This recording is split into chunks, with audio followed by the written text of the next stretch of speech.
Now what do we have here?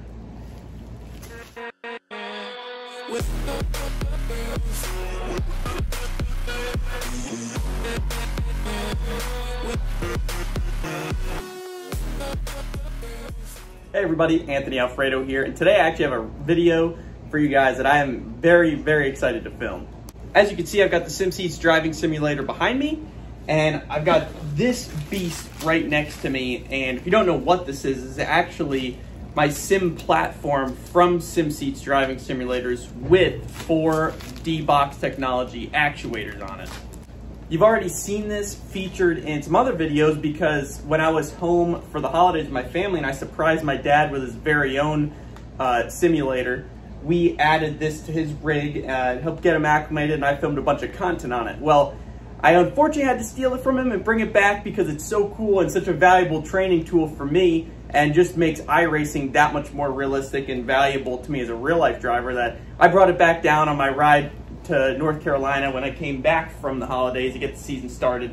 And I'm gonna add it to my current SimSeats driving simulator, which is, as of now, a static cockpit, but we're gonna make it have full haptics with this system. So this video is gonna be pretty cool because you'll be able to see the assembly process and how this hooks up to the rig and then how it ultimately affects it. I currently have a SimSeats Legend Pack, which is one of their highest grade models. It's an absolutely incredible racing simulator, and to add this to it, it's going to make it even better.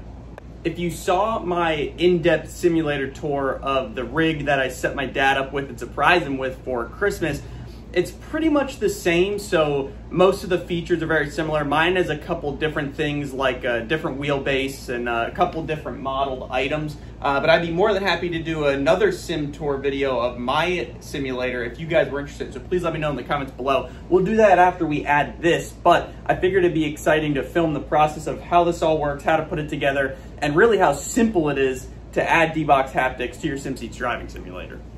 One of the coolest parts about this is that SimSeats actually builds this platform, as I mentioned before. So you just add your D-Box actuators to this that this is specifically built for, and your entire rig just sits on this. So as soon as you put your chassis onto this platform and have your actuators operating, your rig is now a full haptic racing simulator.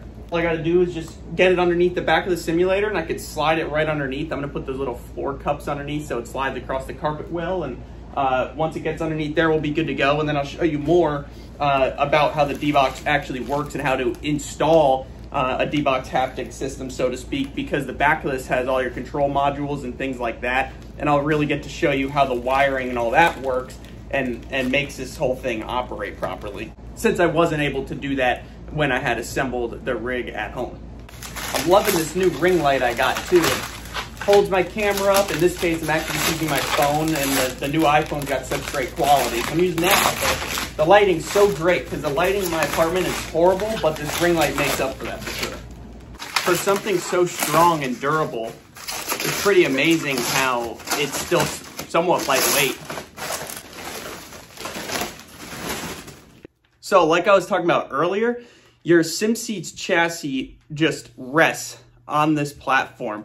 It lines up perfectly. Of course, SimSeats, hand built by racers for racers here in the United States out of Richmond, Virginia, and their stuff is the most ergonomically accurate. Everything about it's great. It all works together, all their parts, just easy to use, simple assembly, and customer service is great.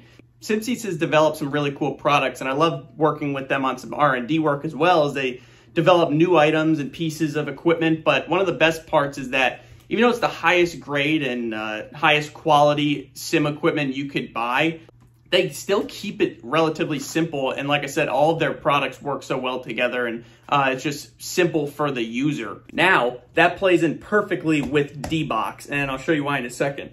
So when your sim sits on here, there's this single bolt. So the back of your SimSeats chassis, one bolt goes through just to hold it in place, and that's it. There's a foam strip across the front of this, just so that kind of sits there and the front doesn't skate around any either. And then your D-Box actuators, you can see mount right in the corner like this. So when I had gotten this back at home with my parents at their house, I had bolted these actuators on And SimSeats, like I said, they made this platform. There's this piece that comes out and the actuator bolts right to each corner of the chassis, and then you're pretty much good to go. So once you assemble this, I'll show you what the back looks like. I don't know if you could see well, it's kind of hard to see, but this is the bottom of the actuator sticking out. It bolts right onto the frame of this platform. Now underneath is where we get a little bit more technical. All of our power cables, a couple Ethernet cables that hook the two boxes together, and then all of your cords going to each actuator. Now these are not hydraulic cords. D-Box are not hydraulic actuators. They're actually electronic, which is really cool because they're obviously easy to tune and all that, but they make zero noise, and it's honestly pretty incredible. You would never know it while you're using it if I didn't tell you that. So here's the bottom of your actuator bolting onto this frame, as you can see here. These are the mounts for the actual D-Box actuator, and then those plates bolt right onto this frame. There's your cords, as I was mentioning before, all your cords going to your actuators, and then these are your power cables, and then the cables that hook up to your computer. And that's pretty much it. It's relatively simple, and SimSeats actually sent it with all the wiring done up and the cable management already completed. So all I had to do was just bolt the actuators on, and I was good to go. And then I'll show you what the rest of the process looks like, because that's really the point of the video. So of course I wanted to explain in a little bit more detail about the SimSeats driving simulator and the D-Box technology. And now that we have a good baseline for that, say we could jump right into assembling this bad boy and putting our rig together. So you can see on the back of the platform, there's that hole for this bolt to slide right into, but that actually has to go into the back of the simulator first. So of course the chassis of the rig is held down to the platform. My rig originally didn't come with D-Box Haptic, so of course I had to drill my own hole here, but I just found the center, drilled a perfect hole. Actually had this little piece of wood that worked out perfect, but now we're ready to mount the platform to it. Okay, so now I got the platform on the ground, and I'll show you what I have underneath each corner, just these little pads for it to slide on the carpet well, so I can slide it right up underneath the rig. Got my important cables exposed. This goes to one of the power boxes, and then this is the actual power cable. So those will stick out the side, then we'll wire it up once we're done. But we're gonna go ahead and start setting it up.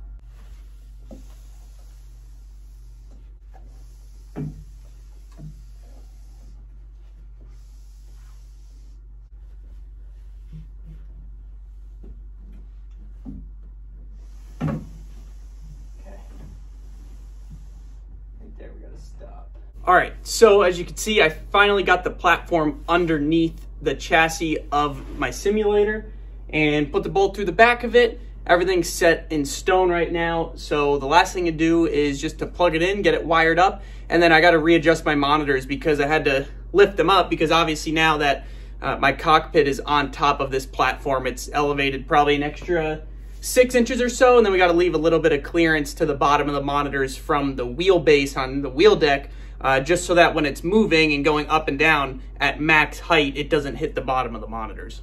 Okay, so other than just plugging the D-Box into a power outlet or a power strip, we actually have these cables that we need to hook up to the KCU box right here, and that's where that Ethernet style CAT cable I showed you earlier plugs into as well. That'll power the D-Box and also plug it directly into the computer through a USB, and that's pretty much it. It's actually very simple, pretty much just plug and play and turn key, so you're ready to go. I almost forgot too, because I used those little plastic sliders to slip the platform and actuators directly under my simulator.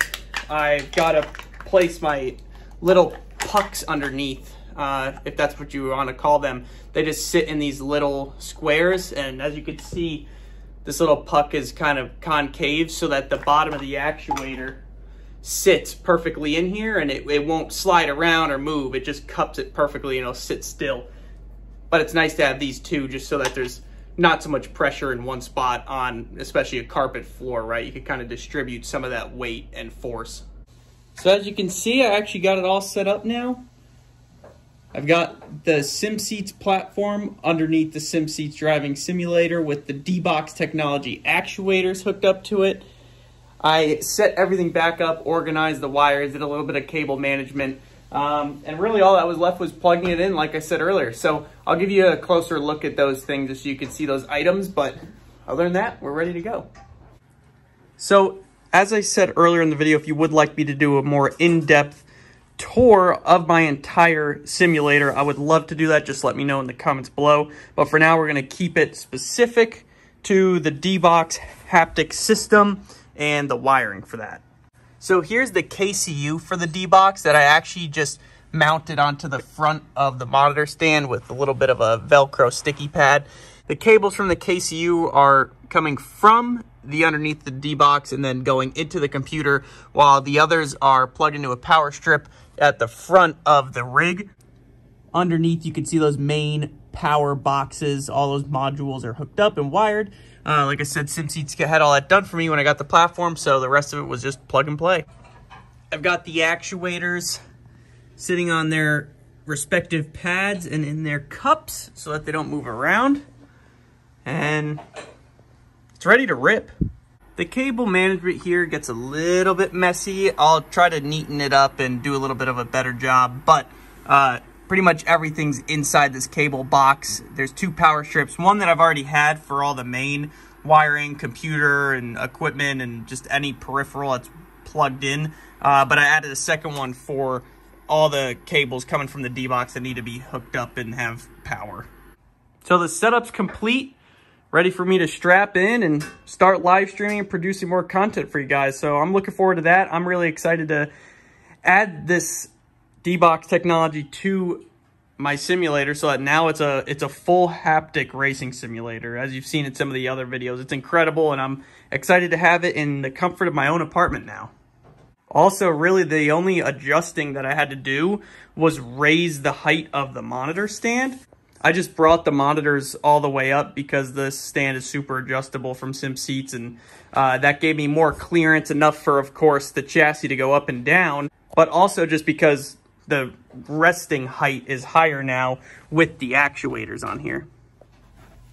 I would think that pretty much wraps up the video. I hope you all enjoyed, and I hope this helps, especially if you're interested in acquiring any type of D-Box technology system, especially this 4-piece actuator set on this SimSeats platform. You've seen how well it works with the SimSeats driving simulator chassis and all of their equipment. It just makes it the whole process that much easier. But of course, having the D-Box is, for me, going to be such a valuable training tool, especially this year. Competing in the Cup Series as a rookie is going to be be a very valuable training tool, because during current circumstances with COVID-19 as well, we don't have practice or qualifying at a lot of tracks.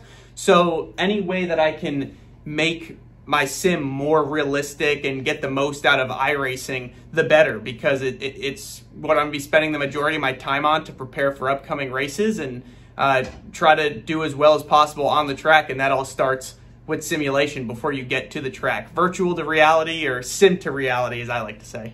So I guess the next step would be to hop in and fire this bad boy up, then use the D-Box programs and walk you guys through how to operate that, adjust settings, and much more. That's going to be a different video for sure, but I wanted to show you how assembly and installation all goes down on one of these setups, and I hope it was informative and very helpful.